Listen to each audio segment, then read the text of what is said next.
Live from the mist-enshrouded mountaintop fortress that is X and Y Communications headquarters, you're listening to the world-famous Mountaintop Podcast. And now, here's your host, Scott McKay. All right, how's it going, gentlemen? Welcome to yet another episode of the world-famous Mountaintop Podcast. As always, I am your host, Scott McKay. That's at Scott McKay on Twitter and on YouTube and on Truth Social and just about anywhere else you can think of, with the exception of Instagram, where I'm Real Scott McKay, at Real Scott McKay, that is. The website is mountaintoppodcast.com, and I've invited you guys all kinds of times, about 100 times now, and I will do so 100 more times. Join us at our Facebook group, the Mountaintop Summit on Facebook, where you'll find a group of like-minded men. We're having a whole lot of fun there. Man, let me tell you something. Just this week, I found myself getting hit with posts from other so-called men's groups where the guys are just complaining about their wives and just talking like homeless people. I'm hurting real bad, man. And then just guys giving them bad shade tree advice. We do not do that at the Mountaintop Summit. We celebrate being a man. We celebrate women.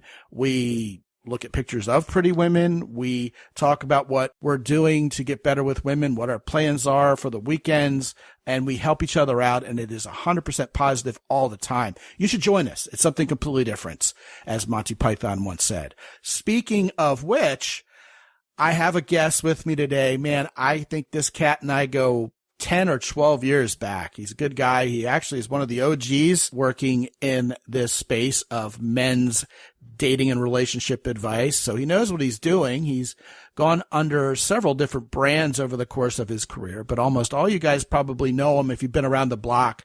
He is, of course, Nick Sparks, nowadays from Sparks of Attraction, living, well, probably about 45 minutes north of here in San Marcos, Texas. Nick, welcome back to the show after a long hiatus, man. Hey, Scott. It's great to be here. Thank you so much for having me. It is indeed great to have you here. And I'll tell you what, I'm excited about today's episode because, you know, some guys have gotten on me in the past saying, hey, Scott, you know what? Why do you drink? Why do you roll smoke? But after they're done with that, they get on me saying, hey, you know, you agree with your guests way too much. It's always just kind of a big old group hug on your show, especially when my wife's on board. But, you know, my wife and I are in a perpetual group hug all the time anyway. That's probably a little bit different. So I know you're a reasonable man. I agree with you and, you know, the other way around on almost all the dating advice we've ever given. Now, lately, however, you've been on Facebook kind of drumming up some support from guys for really being bullish about online dating again. You know, maybe you haven't ever really lost that really bullish approach towards online dating. I don't know. You and I haven't talked for a couple years here. And I was a little surprised by that because you were kind of talking like, hey, you need to get online. You need to be meeting women online, guys. This is where it's at. It can work for you. Meanwhile, I have historically been the guy who's the biggest champion probably in this entire niche for online dating, except for the likes of guys like Dave M., you know, Insider Internet Dating, and Race to Priest, and those guys who built their whole practice around online dating, of course. But amongst your dating coaches who talk about things other than online dating, I met my wife on Match. I thought online dating was the greatest thing since sliced bread. To this day, I have a very specific method for teaching guys on long-form sites like Match.com how to find the exact kind of woman they want. You know, I call it the projection profile method, and it works like gangbusters, especially for guys who want to find a woman. But I'll tell you what, over the past 10 years, I have a very different view of what's happened with dating apps and the entire landscape of online dating in general than you do.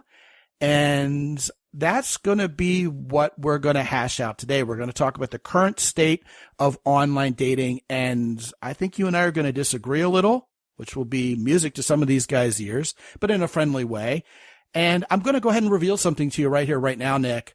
I'm kind of hoping you change my mind. You know, I'm starting to become the get off my lawn guy as far as online dating and really being a pain in the ass about it, thinking guys should more now than any other time in history, get back out there and meet women in the real world again.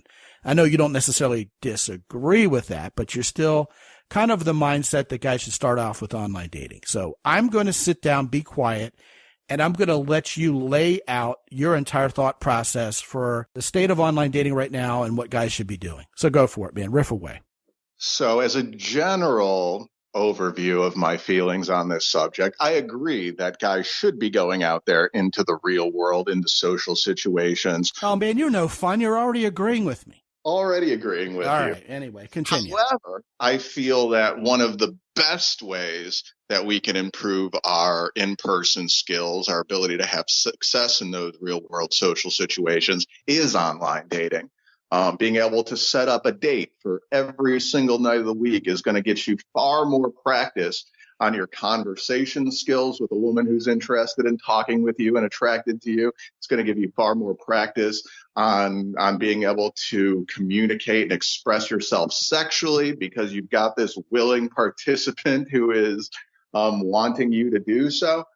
And so, yeah, compared to going out to a bar, for example, and maybe there's a single woman there, and maybe she finds you attractive, and maybe she is interested in talking to you, and you have a chance to work on all this stuff and get better, versus online dating. You can guarantee that any single night that you could possibly want.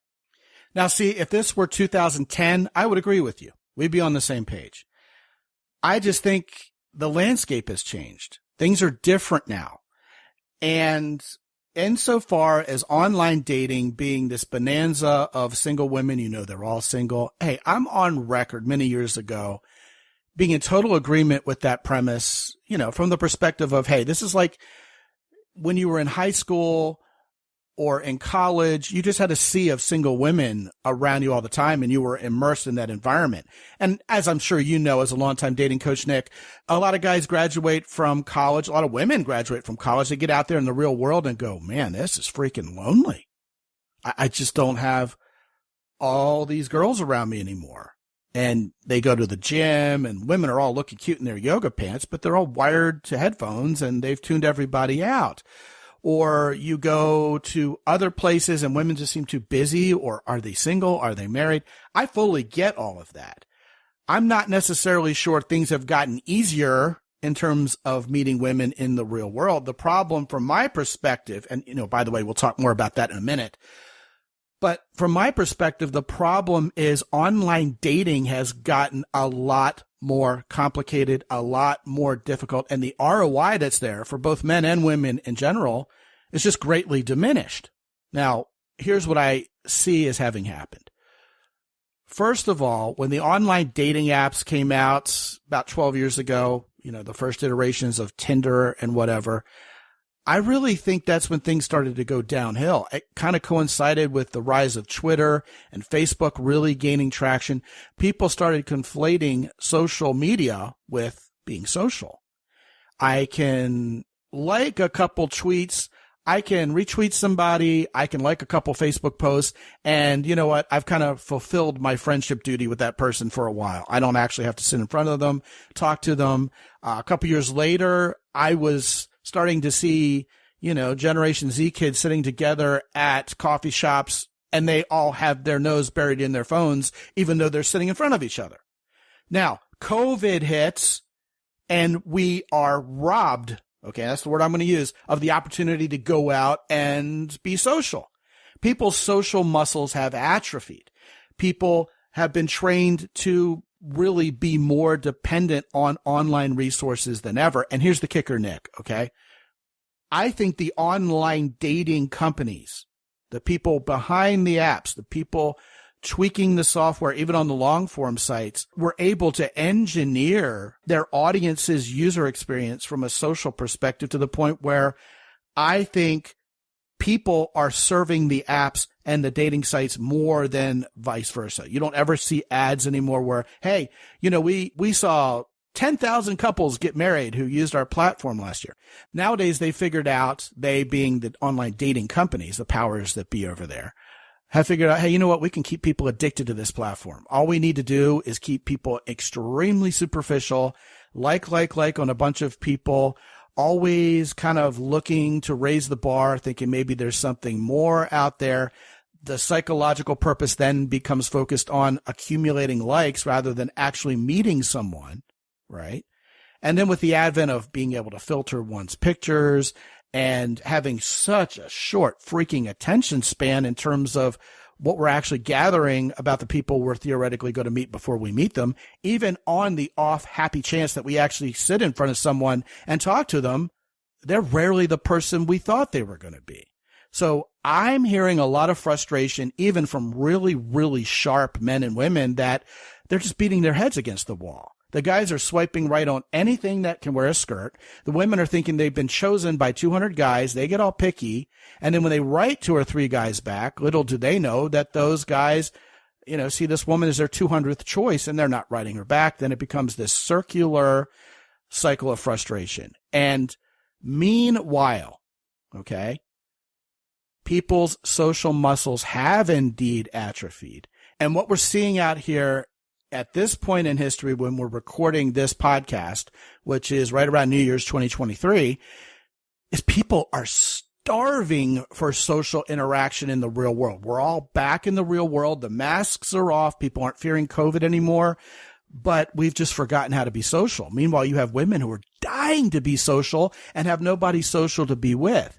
And my new focus vis-a-vis online dating and meeting women in person, okay, is why not be a one-man crusade against this post-COVID flakiness and this atrophy of our social muscles? Take just the slightest risk, be warm and friendly to someone, and just watch them perk up going, yes, someone's talking to me. I think if you're that guy, more now than ever before, you have zero competition out there even talking to women, let alone asking them out. So that's where I'm coming from. I know that was a lot, but I want you to riff back at me on everything I just said. Let me try to start at the end and work my way backwards. I might miss a couple things, which please remind me. But I'd say, first of all, I agree with the last point you made completely. It is easier, I'd say, to strike up a conversation in real life and stand out from so many other guys who aren't doing that, with the social muscles atrophied, with so many women out there really looking for this connection and really being very happy and welcoming in probably ways that I've never seen before all of this stuff. So yes, completely agree on all of that. But now when it comes to the online dating, which again is the fastest way that I can improve your in-person skills, so that when you do to strike up that conversation at the bar, you are very confident, you've done this before, you're going to have a much greater chance of success than if you hadn't. And gosh, you said a lot about it, but if I could kind of sum up my reply to it, I would just say that it sounds like, well, first of all, it sounds like your perspective on it, and it sounds like the perspective of someone that hasn't been online dating more recently and more kind of looking at it from this theoretical cultural perspective. And, or if not that, it sounds like the perspective of guys who just, through trying their best, but maybe just not really knowing what they're doing as well, because this is so new, because we're all just kind of figuring it out. But guys who just don't do it very well. And then instead of looking at themselves and saying like, hey, I could improve this. I'm doing these things wrong. I could get better. They just blame the platform. They say, oh, online dating, people just want the likes and they just want the attention, but they don't actually want to meet up in person.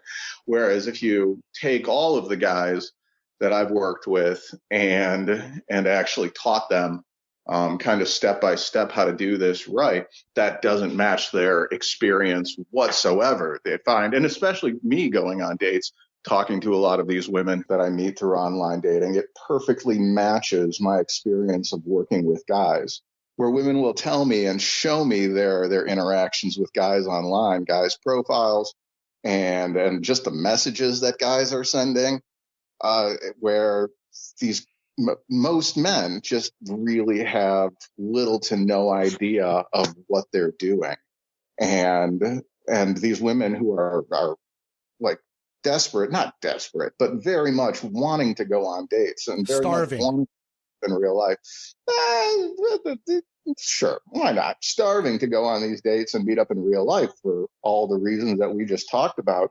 But they're finding it hard to find guys who are actually putting a decent version of themselves forward in these apps. So for the few of us who actually do, it's ridiculously easy. Guys talk about all of this competition. She's getting 300 messages and 100 likes a day or whatever.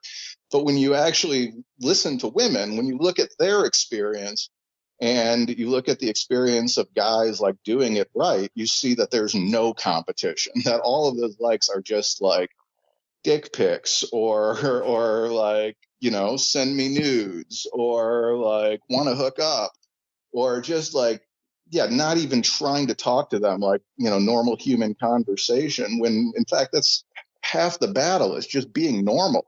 Just acting like a normal, decent guy is going to get you farther than you could ever think on these apps. And so, for any guys I find doing it right, it's what you're talking about. These theories that you're putting out there don't match the real experience of the men I work with or the women who are on it as well. All right. So there's a lot to unpack there. I think everything you just said is well spoken, and you've got several good points there. I'd say everything you said is a fantastic point. First of all, touche. I have not personally done any online dating in 17 years now. I have been hit with that one before, but I have been immersed in the process. I would dare say if I were unleashed, unfortunately, if that ever had to happen, back onto an online dating platform, I would indeed crush it more so than I did when I was single, because I'm just immersed in it. I will also echo your sentiment that when guys work with me, we sort this out. We give them the magic they need to go out there and make this happen. And I will absolutely agree with you that when guys get this right, in this day and age particularly, they have less competition than ever before. Because you're, again, stone cold correct that men have no clue how to attract women. Guys don't ever ask questions. That's why I love and appreciate and respect everybody who listens to this show and who works with you, Nick, because these are the guys who are actually asking for directions. They're going to get better. The rich will get richer. It's the guys who go, I got this handled, I don't need anybody's help, who are stuck with all of their problems for the rest of their life because they're not coachable. And I know it was a breakthrough for me when I finally started listening to guys who were good with women and putting some of that stuff in practice. You do get results. Isn't it interesting, to kind of piggyback off something you just said, how guys either have zero confidence and project themselves in a very weak-willed, anti-masculine, clueless way with women, or they think they're automatically God's gift to women. Hey, send me nudes. Let's go hook up. And women are rolling their eyes at all of these guys. One of the things you just said that I had to kind of restrain my laughter because you hit the nail on the head so completely, Nick, was this idea of just being a normal dude. When I released my program, Female Persuasion, and I talked about how to make women want to go out with you, I shouted from the rooftops the one thing I have absolutely never heard from any, mainstream pickup artist who's trying to peacock and stand out and use pickup lines and sexual innuendos is helping the woman feel comfortable that you're actually human, that you're actually a real dude, that you're actually not a weirdo, creepy guy. And I called it establishing normalcy, and it raised people's eyebrows. Guys were like, well, that's new. That's kind of original. I've never heard of that before. I'm like, go figure. It kind of rhymed with deserve what you want. Be the kind of person the person you're trying to attract is actually going to be attracted to in return. And people are like, well, that's really novel. Well, because it's not selfish. It's not something that sounds fantastic, like there's this silver bullet attached to it, or there's this neat little approach where you whisper two words into a woman's ear and she spreads her legs. It's not an easy button. It's, hey, present as a guy who is going to make this woman feel comfortable and have some confidence in her such that you inspire her confidence. I think that's absolutely the right way to do it. My comeback is, do you ever get the chance? In the swipe right world, you got a split second to make a first impression with the right picture. But assuming that men still get to lead and that we can swipe right on a woman and message her first. In other words, some platform other than Bumble, right? I'm suspecting you don't advocate Bumble any more than I do. Like you're on Hinge or, God forbid, Tinder. Hinge is a pretty good one. You get a slightly longer form narrative to kind of hopefully connect for real with someone on an app like Hinge than you would on some of the others. But let's say you write the right things to a woman when you message her. Hey, you know what? That's the secret sauce. I agree. Getting guys to the point where they're confident in doing that and also actually getting the attention of women in this, oh man, godforsaken, flaky world. I mean, I did a master class with guys, Nick, where we just talked about how like there's this zombie apocalypse going on post-COVID where people have just lost their minds. I think it's clearing up a little bit compared to like 6 months or a year ago, but I'm talking like people just being brain dead. Like people, you're putting your groceries on the conveyor belt and the guy behind you just starts putting his groceries on the conveyor belt right behind yours. And you have to turn around and go, dude, I'm not done putting groceries on the conveyor belt. You know, I'll put a little bar between mine and yours when I'm done. And then they look at you like you're the problem, or like people running red lights. I mean, it's just like, oh man, people are just brain dead. And then people have gotten flaky. They don't do what they say they're going to do. They forgot what they said they're going to do. And this is reflected in talking to women, setting dates with women, you writing to women, and she responds and goes, hey, you seem nice. And then crickets. And here's the concession I'm going to make. Whether you're online or offline, you're going to run into that. Okay. I do think it's clearing up a little bit, but I'm intrigued by what you said about helping guys master crafting those messages to women that separate them from literally a group of zombescent guys who don't get it. I'm intrigued, and my interest is piqued by the concept that guys will have less competition than ever before if they get that piece right. You're starting to win me over on that one. But anyway, yeah, just one more important thing before I go ahead and let you continue.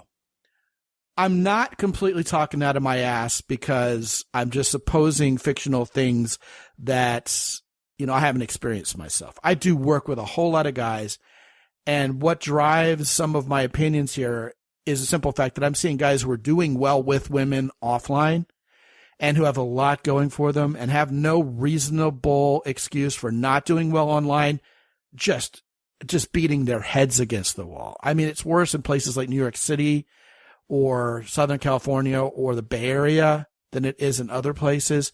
But it just seems like I said up front, the ROI is harder to achieve. And that's based on real world interaction with real guys who really deserve great women already. But like I said, I'm intrigued by this idea of going the extra mile to make sure your first messaging is absolutely spot on. So talk about that a little bit more. What should guys be doing? Well, first off, before I go into the messaging, I have to push back on your criticism of Bumble because it's right up there with Hinge in terms of one of the two apps I recommend most. Agree with you on Hinge. Absolutely love it. Tinder is trash. You might as well go on Craigslist to find someone. But I find Bumble is one of the two best in terms of quantity and quality of women and in the ease of getting dates and setting up a lot of dates.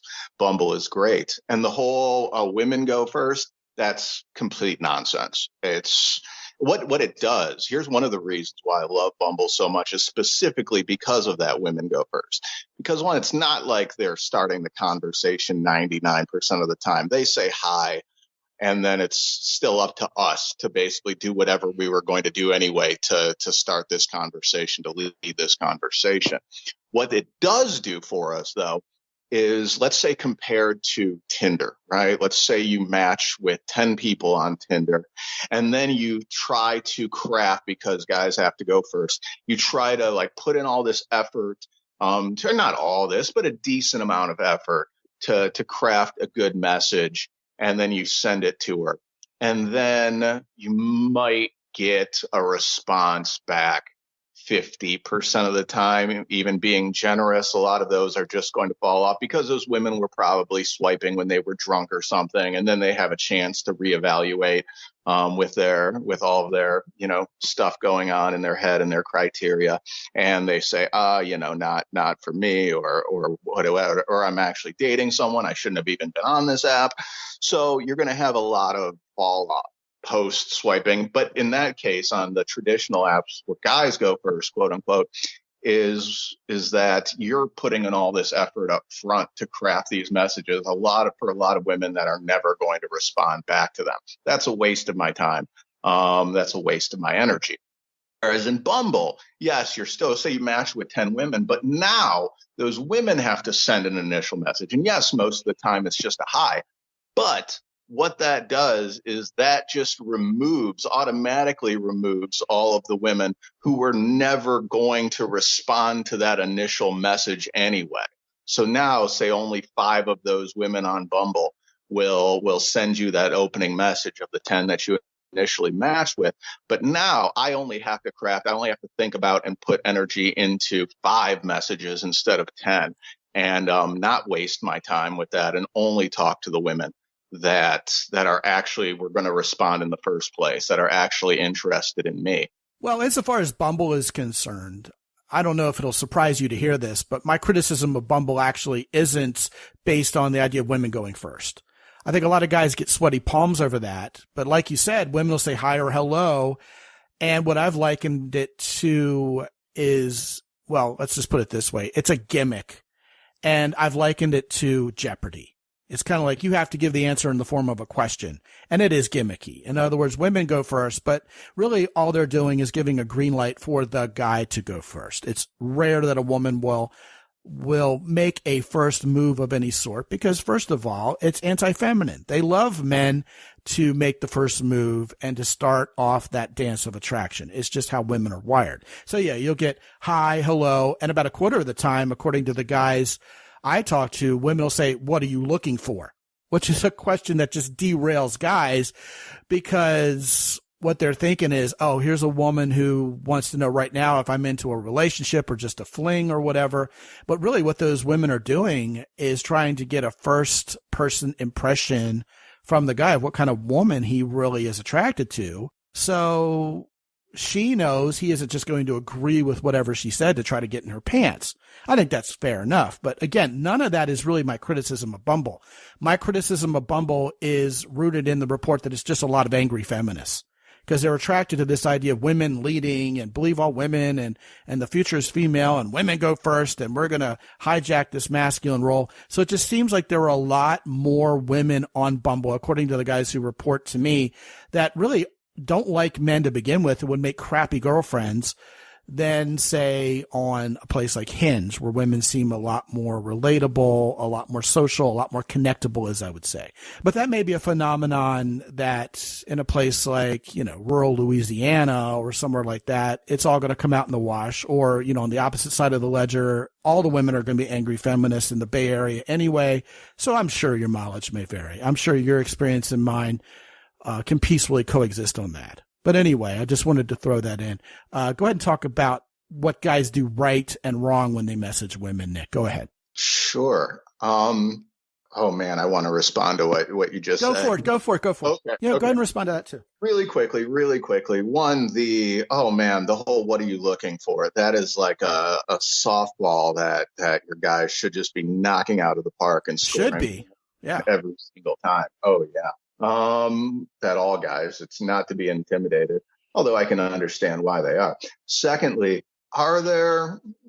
is there more examples of women who hate men on Bumble? Maybe. I wouldn't say that that's wrong, but it's like I swipe left on them so quickly.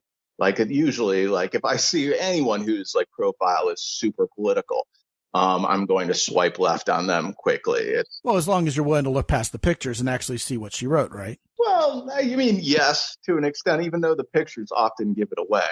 Agreed. There's visual cues when it comes to that sort of thing as well. And so, yeah, I swipe left so quickly, I barely even notice that they're on there. I don't understand why guys are getting, caught up in them unless, maybe in the Bay Area, it's one thing, but in most parts of the country, there's a healthy mix of all. So, okay, so getting into messaging now. Well, wait a second. How can guys hit that softball out of the park? We can't leave them hanging on that one. I mean, when a woman says, "What are you looking for?" What do you tell guys to tell her? Well, I have an old saying that I've been using for a while. And I started using this for coaching, but then I realized that it was just the best possible answer that you can give to this question. Because most guys, whether they are looking for a relationship or they're not looking to date right now, most guys are kind of somewhere in the middle where they don't want to rush into any relationship. They probably don't this second want a girlfriend. But however, if the most amazing woman that they've ever met in their life, and they've got like insane like chemistry and connection, and they're like, they just meet this wonderful person. Most guys, and again, not all, but most guys are going to be open to that possibility, be open to that potential. And so the thing I started saying a long time ago to guys I coach, just in terms of finding a relationship, is that you'll never find the needle in the haystack by searching through the straws piece by piece. However, if you just enjoy yourself rolling around in the hay, have fun with it, then eventually that needle's going to poke you, right? So when women ask me what I'm looking for, this is what I say, is that, yeah, I've always said that you don't find the needle in the haystack by searching through the straws, but if you roll around in the hay for long enough, eventually it'll poke you. And so I'm just trying to enjoy rolling around in the hay as much as I can until I get poked. So you're interpreting that question, that line of questioning, as it were, as indeed indicating what are you looking for in a relationship right now. Now, see, I had a female dating coach come on this very show, who you and I both know.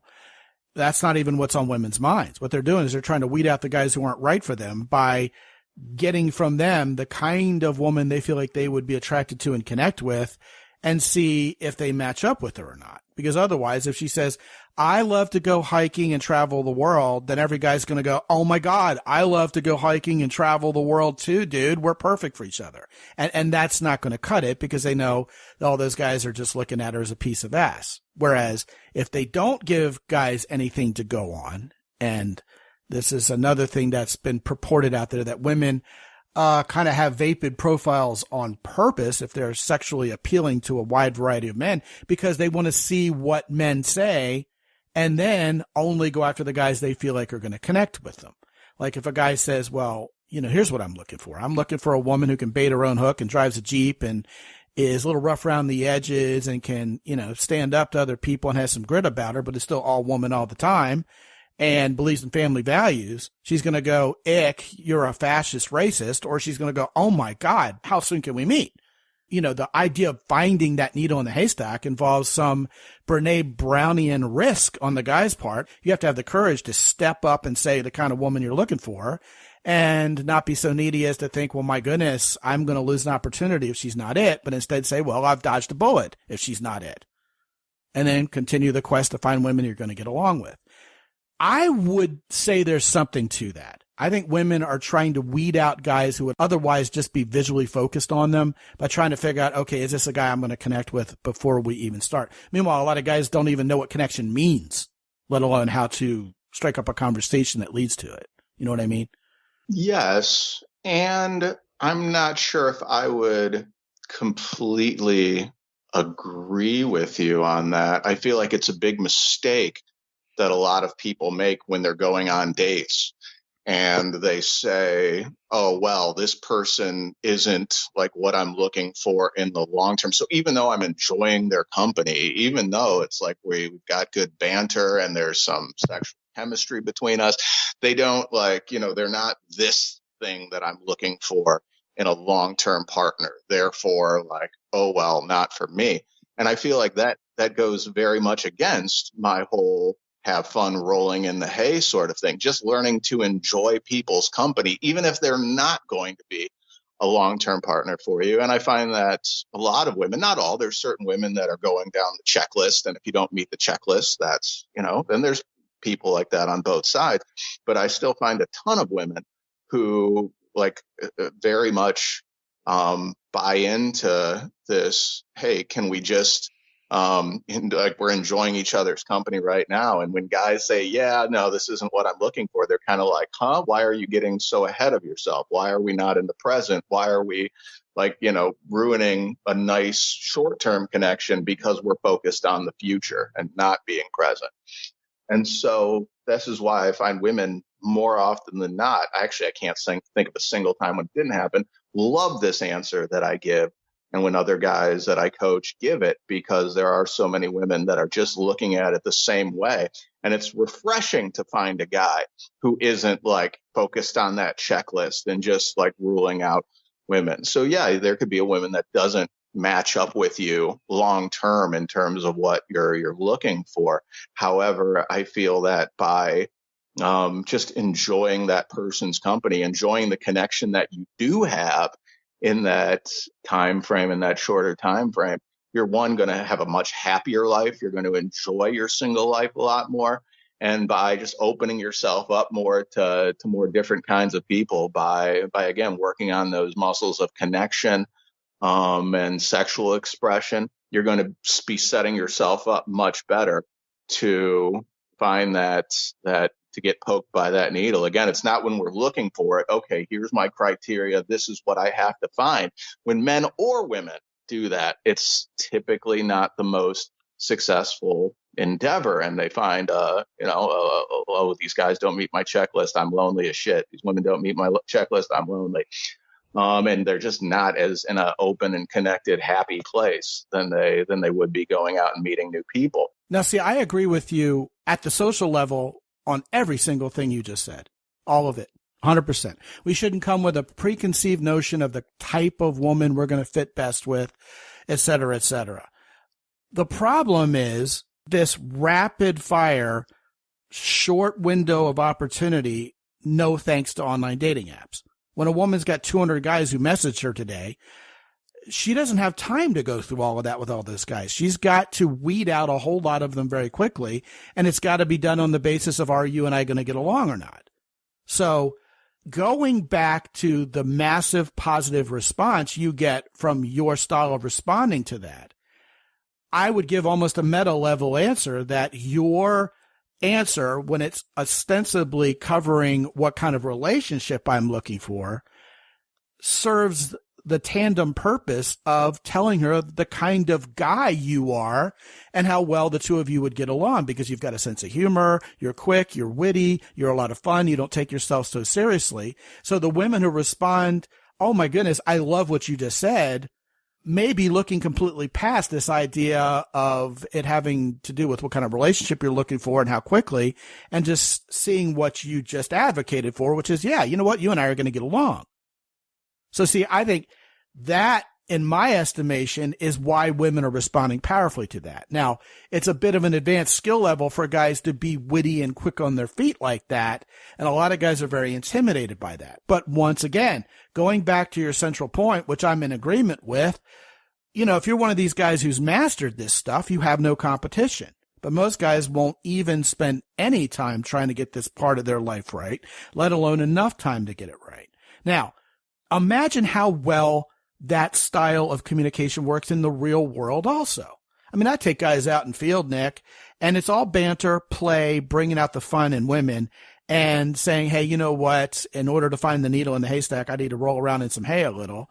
It's going to make women giggle and laugh because you actually know how to bring out the fun in them. So, I mean, offline or offline, once again, that's something that works. So that's interesting, because I would not doubt for a second that what you're writing to women in that context works.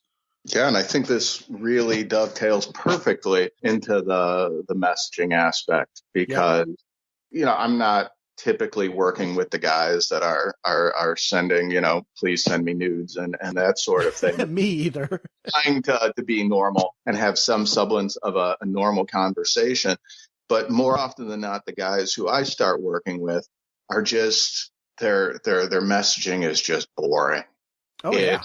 And it's boring. It's nothing that is going to have any sort of individuality or personality to it. It's just very generic, or they're just sending this same generic message to every woman. And it's the man's job to start the conversation. What I find is typically she's going to follow.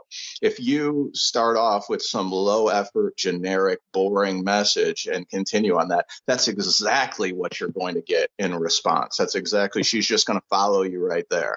Amen to that, by the way. All I ever get boring responses through one word responses from women. It's well, look at the message you're sending them. That's the tone that you're setting. You're getting out exactly what you're getting back, exactly what you're putting out. Whereas after I coach guys to just put a little more of their own personality, a little more thought, a little more effort, a little more genuine interest, something unique, something specific that is different from what 99% of guys are sending them. It's super easy to stand out from all the rest of them. And then, again, the responses you're going to get back are going to match that. They're going to be enthusiastic. They're going to be putting their personality into it. They're going to be having fun with it. They're going to be putting more effort into it. So I find with messaging, it's more often than not a case of guys getting back exactly what they're putting out. Garbage in, garbage out. Meanwhile, girls just want to have fun, and nothing has changed. Nothing will ever change. And oh, by the way, it doesn't matter whether you're 18 years old or 85 years old. What you're talking about is exactly what works. For 100%. Sure. Yeah. His name is Nick Sparks. He's from Sparks of Attraction. And when you go to mountaintoppodcast.com/Sparks, you will magically be teleported to his website where you can find out more about Nick Sparks and what he's got going on nowadays. And Nick, you know what else I'm also going to do? I'm going to take your popular book from a few years ago and put it back at the top of my Amazon influencer queue. And that book, of course, was called As You Are, and it has kind of an Adam and Eve-esque flair to the cover. And I know lots of guys got that book and left great reviews. So, guys, you can find As You Are at the top of my Amazon influencer queue at mountaintoppodcast.com/Amazon as kind of an added bonus. But definitely check out Nick Sparks also when you go to mountaintoppodcast.com/Sparks, plural. Nick, man, fun, spirited conversation. And I think at the end of the day, you and I, we're coming at this thing to the same destination, perhaps on two different highways, as usual. Yeah. What do you think? Scott, it's such a pleasure getting to talk with you again. There's not enough of us OGs still left around, so getting to connect with you is such a pleasure. And I have to ask, did I change your mind on online dating, or at least shift it a little bit? Well, I'm not sure I needed my mind changed, but you've definitely made me a little more positive in my outlook that women can be won over more easily by guys who know what they're doing, because along with this tendency during and post-COVID for people to turn into zombies, what that's done is it's created a larger, more imminent opportunity for the guys who do know what they're doing. And I think that's happy news for sure. And I love also how you're bridging the gap on apps like Bumble to kind of beat the system a little bit and get women's interest peaked. I think that's solid, rock solid. So yeah, man, I love what I heard. And meanwhile, it's a little bit of kayfabe, this whole show, that you and I, one of us being more interested in online dating than the other. I'm always rooting for online dating. What I'm looking for is returning the ability to connect with each other more easily to the whole process. I think indeed some of that has been lost with the immediacy and superficiality of social media in general, which translates over to online dating and apps. But you know what? You and I are always going to agree that if you got the skills and know what you're doing, you're going to get all the women. And that's something I've been shouting from the rooftops since 2005. And yeah, you and I are always going to be in agreement on that. And I love the idea of focusing more on the skills and have an even greater advantage than ever. And I agree with you on that. Yeah, man. You won me over on that for sure. Awesome. I knew we agree on far more things. I appreciate the reference. Yeah, man. Yeah, I made a nice pro wrestling match out of it for sure. Anyway, guys, definitely check out Nick Sparks' website at mountaintoppodcast.com/Sparks. And if you haven't been to the main site at mountaintoppodcast.com lately, get on the phone and talk to me about where you are right now and how to meet more women in your life, whether that's online or offline or a combination of both.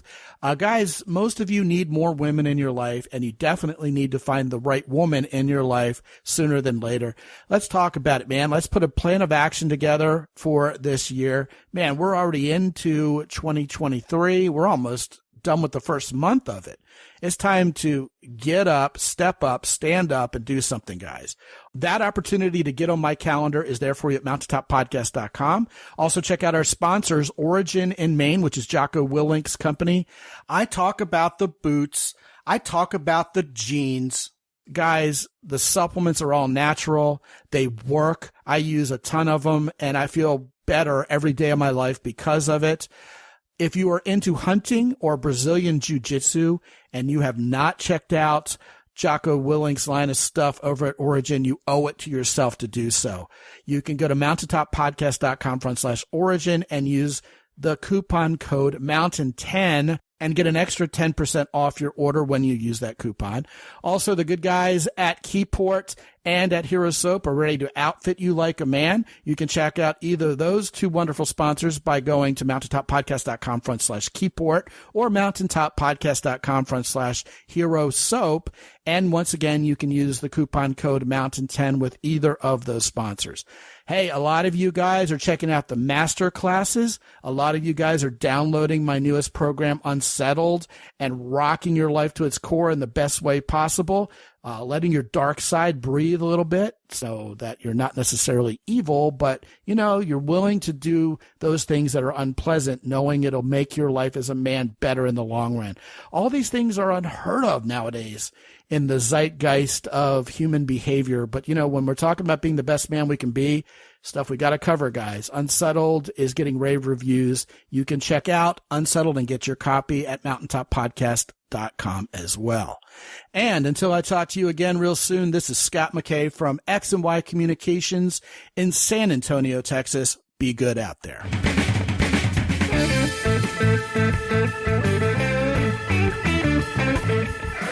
The Mountaintop Podcast is produced by X&Y Communications. All rights reserved worldwide. Be sure to visit www.mountaintoppodcast.com for show notes. And while you're there, sign up for the free X&Y Communications newsletter for men. This is Ed Roy Odom speaking for the Mountaintop Podcast.